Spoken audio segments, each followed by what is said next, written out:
मैथिली मृणाली अभी वहाँ पे एबीवीपी के जो प्रेसिडेंट पद से इलेक्शन लड़ रही हैं, वो काफ़ी मजबूत दिख रही हैं, लेकिन आगे आने वाले इलेक्शन में कुछ भी हो सकता है, चूँकि चुनाव है।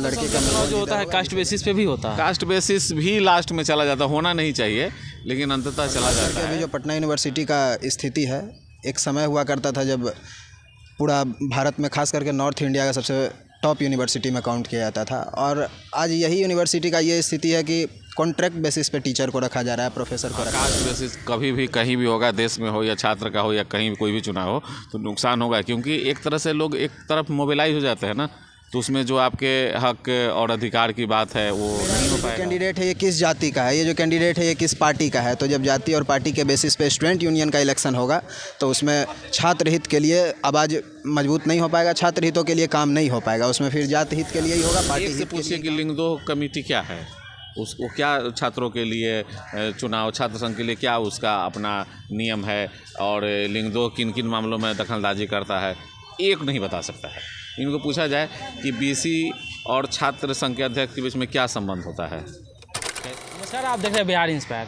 पटना यूनिवर्सिटी में छात्र संघ का चुनाव होने वाला है और तमाम जो संगठन है, छात्र संगठन, वो चुनावी बिगुल फूंक चुके हैं और तमाम जो प्रत्याशी है अपना नामांकन करके चुनावी मैदान में उतर चुके हैं। इन तमाम बिंदु पर बात करेंगे आखिर पटना यूनिवर्सिटी के जो छात्र संघ चुनाव होने वाले हैं किन बेसिस पे चुनाव लड़ेंगे और उन लोग का जो मुख्य मुद्दा है क्या रहेगा। हमारे साथ सोशल एक्टिविस्ट हैं रंजन यादव जी, इनसे हम बात करेंगे कि आखिर इनका जो नज़रिया है पटना यूनिवर्सिटी को लेकर के और किस थॉट के बेसिस पे छात्र संघ का चुनाव होना चाहिए, इनसे हम जानने का प्रयास करते हैं। क्या लगता है आपको कि पटना यूनिवर्सिटी में जो छात्र संघ का चुनाव हो रहा है किस बेसिस पे होना चाहिए? किस बेसिस पे होना चाहिए, अच्छा बात है। ये लोग किसी बेसिस पे तो फिलहाल चुनाव लड़ नहीं रहे हैं। आज प्रेसिडेंशियल डिबेट है और पता चलेगा कि किसके क्या मुद्दे हैं, लेकिन यहाँ चुनाव जो है वो कैंपस को साफ़ सुथरा बनाए रखने में और जो भी गुंडागर्दी होती है उसको ख़त्म करने के एवज में चुनाव होनी चाहिए।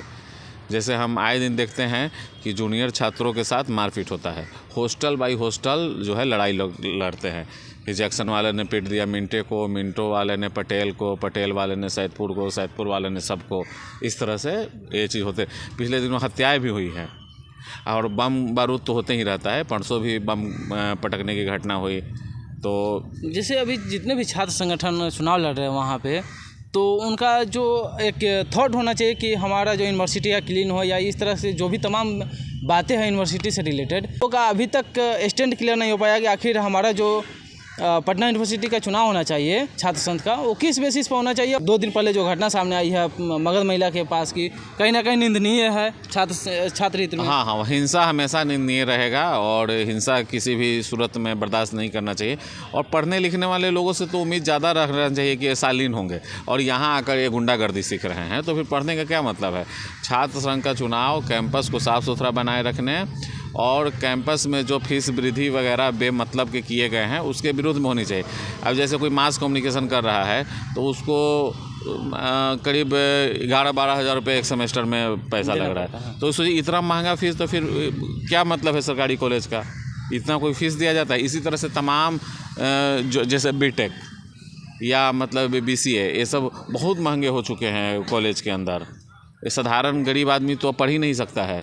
क्या लगता है कौन सा प्रत्याशी अब की बार वहाँ से अपना दावेदारी पेश कर पाएगा प्रेसिडेंट पद के लिए? अब हैं लोग टक्कर में हैं सब, जैसे जिसका ज़्यादा संख्या उन्होंने अपना बना रखा है। कास्ट वाइज भी होता है, पार्टी वाइज भी होता है और पर्सनल फेस पे भी होता है चुनाव। यानी छात्र संघ का चुनाव जो होता है कास्ट बेसिस पे भी होता है? कास्ट बेसिस भी लास्ट में चला जाता, होना नहीं चाहिए लेकिन अंततः चला जाता है। जब छात्र संघ का चुनाव जब कास्ट बेसिस होगा तो कहीं ना कहीं छात्र को ही नुकसान होगा। हाँ, कास्ट बेसिस कभी भी कहीं भी होगा, देश में हो या छात्र का हो या कहीं भी कोई भी चुनाव हो, तो नुकसान होगा, क्योंकि एक तरह से लोग एक तरफ मोबिलाइज हो जाते हैं ना, तो उसमें जो आपके हक और अधिकार की बात है वो नहीं हो पाएगा। चलिए, हमारे साथ धर्मराज कश्यप जी हैं, इनसे हम बात करने का प्रयास करते हैं कि क्या इनका जो थॉट है पटना यूनिवर्सिटी से रिलेटेड में, वो किस बेसिस पे चुनाव लड़ रहे हैं, इस पे क्या विचार रहेगा आपका? छात्र संघ का जो चुनाव है वो कहीं भी किसी भी कैंपस में या किसी भी यूनिवर्सिटी विश्वविद्यालय में अगर लड़ी जानी चाहिए तो उस विश्वविद्यालय के डेवलपमेंट को देखते हुए जो है वो चुनाव होना चाहिए। और ख़ास करके अभी जो पटना यूनिवर्सिटी का स्थिति है, एक समय हुआ करता था जब पूरा भारत में खास करके नॉर्थ इंडिया का सबसे टॉप यूनिवर्सिटी में काउंट किया जाता था। और आज यही यूनिवर्सिटी का ये स्थिति है कि कॉन्ट्रैक्ट बेसिस पे टीचर को रखा जा रहा है, प्रोफेसर को रखा जा रहा है। तो जो सबसे मुख्य मुद्दा होना चाहिए, चाहे किसी भी स्टूडेंट यूनियन का, किसी भी पार्टी से रिलेटेड संगठन का कोई भी लोग इस इलेक्शन में अपना भागीदारी को सुनिश्चित करे, तो उसके ध्यान में ये रहना चाहिए कि यूनिवर्सिटी में किस प्रकार से प्रोफेसर का जो है बहाली होना चाहिए, किस प्रकार से रेगुलर क्लासेस होना चाहिए वहाँ पे। जो अभी छात्र संघ का जो प्रत्याशी है, ऐसा मुद्दा ही नहीं है जो कि वो अपना जग जाहिर कर पा रहे हैं। जो इसमें सबसे बड़ी चीज़ है कि हम लोग मैनिपुलेट अलग अलग तरीक़ों से हो जाते हैं। हम लोग असल मुद्दे पे ध्यान ही नहीं देते हैं कि असल मुद्दा क्या है। यहाँ पे मुद्दा लोग ये देखता है कि मेरा ये जो कैंडिडेट है ये किस जाति का है, ये जो कैंडिडेट है ये किस पार्टी का है। तो जब जाति और पार्टी के बेसिस पे स्टूडेंट यूनियन का इलेक्शन होगा तो उसमें छात्र हित के लिए आवाज़ मजबूत नहीं हो पाएगा, छात्र हितों के लिए काम नहीं हो पाएगा। उसमें फिर जाति हित के लिए ही होगा, पार्टी हित के लिए ही काम होगा, फिर फंडिंग होगा, लोगों का एक लॉबी क्रिएट होगा, एक दूसरे को लॉबी पे भारी पड़ेगा, कमज़ोर पड़ेगा, इतना ही होगा। मेरा साफ कहना है कि आज जो ये पटना यूनिवर्सिटी का इलेक्शन हो रहा है उसका बेसिस मुख्यतः होना चाहिए कि वहाँ पे किस तरह से हर एक कॉलेजेस के पास जो है लाइब्रेरी होना चाहिए, हर एक कॉलेजेस में जो है पानी का शुद्ध पेयजल का व्यवस्था होना चाहिए, हर एक कॉलेज के पास जो है सही तरीके से प्रोफेसर अवेलेबल होना चाहिए, हर एक क्लासेस में क्लासेस को रेगुलर करना चाहिए, प्लेग्राउंड का व्यवस्था बढ़िया करना चाहिए, और ख़ास करके गर्ल्स लोगों के लिए सिक्योरिटी प्रोवाइड करना चाहिए। 24/7 CCTV कैमरा होना चाहिए ताकि किसी भी प्रकार से जो है अव्यवस्थित कार्य को नहीं वहाँ पे अंजाम दिया जाए। या इस तरह से अनेक चीज़ें हैं जिस पे काम किया जा सकता है। जैसे अभी कल या परसों की घटना है जो मगध मेला के पास में घटी है और बोला जा रहा है वहाँ गोली चली, बम भी चला, इस तरह की घटनाएं जो हो रही है कॉलेज के सामने, क्या दर्शाता है? बिल्कुल ये अत्यंत निंदनीय है, खास करके छात्रों के लिए, क्योंकि अभी वहाँ पे जो छात्र हैं वो कोई स्कॉलर्स हैं या फिर सारे लोग सीनियर फैकल्टी से बिलोंग कर रहे हैं। और सबसे बड़ी चीज़ है कि एक लड़की के साथ इस तरह से दुर्व्यवहार करना, वो भी एक महिला कॉलेज के आसपास जो है, ये बहुत निंदनीय। और कारण है कि सलोनी राज जो हैं वो निर्दलीय प्रत्याशी हैं, उन पे दबाव बनाया जा रहा है किसी न किसी प्रकार से कि आप जो हैं इस चुनाव में बैठ जाइए ताकि किसी को आसान हो जाए वो चुनाव जीतना। इस प्रकार से लोगों पे दबाव बनाया जाता है। तो हम कह रहे हैं, क्या लगता है कि वहाँ के जो छात्र यूनियन के चुनाव लड़ रहे हैं, जितने भी छात्र संगठन हैं, कौन प्रत्याशी वहाँ पे अभी परचम लहराने के मूड में है? ये कहना बहुत मुश्किल है, चूँकि सारे प्रत्याशियों का अपना अपना एक एजेंडा है, अपने अपने एजेंडे पे सारे पार्टी जो हैं वहाँ पे इलेक्शन लड़ रहे हैं। लेकिन अभी फ़िलहाल के दिनों में जो प्रत्याशी सबसे ज़्यादा मेहनत करते हुए नज़र आ रहे हैं या जिनका पॉपुलैरिटी को देखते हुए बताया जा सकता है कि मैथिली मृणाली अभी वहाँ पे ABVP के जो प्रेसिडेंट पद से इलेक्शन लड़ रही हैं, वो काफ़ी मजबूत दिख रही हैं। लेकिन आगे आने वाले इलेक्शन में कुछ भी हो सकता है, चूँकि चुनाव है। लड़के का मूव ऑन जिधर होगा, जिस एजेंडा को जो मजबूती से दिखाएगा, जो मजबूती से काम करने वाला होगा, जो वहाँ के डेवलपमेंट के लिए सबसे कारगर साबित होगा, लोग उनको चुनेंगे। और लोगों को उन्हीं पे विश्वास करना चाहिए, ना कि किसी पार्टी और किसी भी जाति के लोगों पे विश्वास करना चाहिए। क्या उनका एजेंडा है, किस बेसिस पे वो चुनाव लड़ रही है पटना यूनिवर्सिटी में? हाँ बिल्कुल, मेरा ये कहना है कि अभी जो फ़िलहाल मैथिली मृणाली वहाँ से चुनाव लड़ रही हैं, वो एक गर्ल्स हैं। चूँकि पटना यूनिवर्सिटी में कई सारे ऐसे कॉलेजेस हैं जो कि सिर्फ गर्ल्स के लिए, जैसे पटना वुमेंस कॉलेज हो गया, मगध महिला कॉलेज हो गया। ऐसे कॉलेजेस में जो है एक लड़की प्रत्याशी को जिताना, और ख़ास करके हम पिछले कुछ समय से लगातार ये देखते आ रहे हैं कि आनंद मोहन हो गए, चाहे उससे पहले मनीष यादव हो गए, लगातार जो है लड़कों का वर्चस्व रहा है। तो मेरा ऐसा मानना है कि वहाँ पर बदलाव होना चाहिए, और बदलाव के साथ साथ जो है मैथिली मृणाली वहाँ से इस बार चुनाव जीत के आनी चाहिए, ताकि लड़कियों के लिए सुव्यवस्थित ढंग से वहाँ पे जिस प्रकार से आज सलोनी राज के ऊपर कोई दुर्व्यवहार कर रहा है, तो आगे आने वाले समय में लड़कियों का भागीदारी मजबूत होना चाहिए, ताकि कोई भी किसी में ऐसा साहस नहीं हो कि किसी भी लड़की पे जो है किसी भी प्रकार से इस तरह का अटैक किया जा सके। यानी आपका फिलहाल मैथिली मृणाली वहाँ से चुनाव लड़ रही हैं, वो एक गर्ल्स हैं। चूँकि पटना यूनिवर्सिटी में कई सारे ऐसे कॉलेजेस हैं जो कि सिर्फ गर्ल्स के लिए, जैसे पटना वुमेंस कॉलेज हो गया, मगध महिला कॉलेज हो गया। ऐसे कॉलेजेस में जो है एक लड़की प्रत्याशी को जिताना, और ख़ास करके हम पिछले कुछ समय से लगातार ये देखते आ रहे हैं कि आनंद मोहन हो गए, चाहे उससे पहले मनीष यादव हो गए, लगातार जो है लड़कों का वर्चस्व रहा है। तो मेरा ऐसा मानना है कि वहाँ पर बदलाव होना चाहिए, और बदलाव के साथ साथ जो है मैथिली मृणाली वहाँ से इस बार चुनाव जीत के आनी चाहिए, ताकि लड़कियों के लिए सुव्यवस्थित ढंग से वहाँ पे जिस प्रकार से आज सलोनी राज के ऊपर कोई दुर्व्यवहार कर रहा है, तो आगे आने वाले समय में लड़कियों का भागीदारी मजबूत होना चाहिए, ताकि कोई भी किसी में ऐसा साहस नहीं हो कि किसी भी लड़की पे जो है किसी भी प्रकार से इस तरह का अटैक किया जा सके।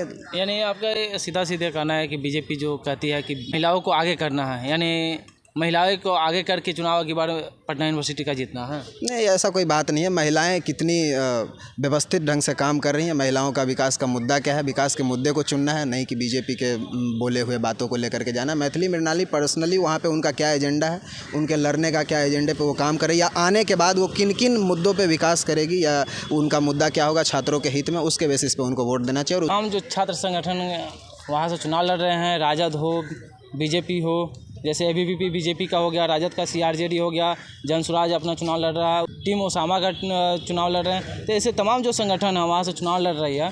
तो क्या लगता है कि वहाँ के जो तमाम संगठन हैं किस बेसिस पे चुनाव लड़ रहे हैं और किसका अब की बार पटना यूनिवर्सिटी में बोलबाला रहेगा?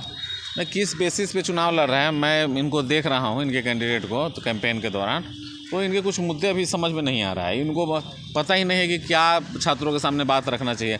छात्र को भी नहीं पता है कि हम इनसे क्या डिमांड करें, हमारा क्या छात्र संघ का महत्व है। मैं तो कहता हूं कि इन सबसे पूछा जाए, जो भी कैंडिडेट हैं, कि छात्र संघ में जब आप अध्यक्ष से जीत जाएंगे तो आपका क्या भूमिका होगा।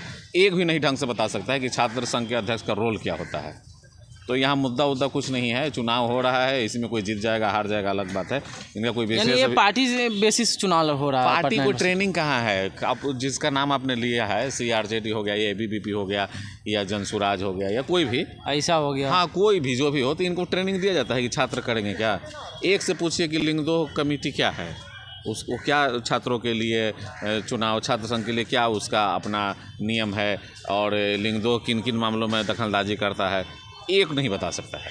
इनको पूछा जाए कि बीसी और छात्र संघ के अध्यक्ष के बीच में क्या संबंध होता है, कैसे काम करता है, यानी एजेंडा नहीं, छात्र हित की बात नहीं करेंगे, सीधा अपना एक भविष्य देखते हैं। हाँ, इनका पता ही नहीं ना कि छात्र हित है किधर से।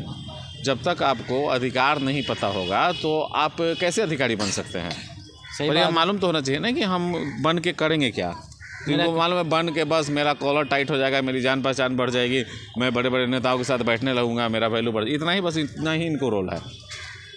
देखिए, जो पटना यूनिवर्सिटी के छात्र संघ का जो चुनाव चल रहा है, कहीं ना कहीं सभी जो पार्टियां हैं उनका कोई एजेंडा ही मालूम नहीं चल पा रहा है। और जैसे लोगों से बातचीत किया मैंने, ये लोगों का कहना है कि जो एजेंडा है इन लोगों का कोई क्लियर नहीं है।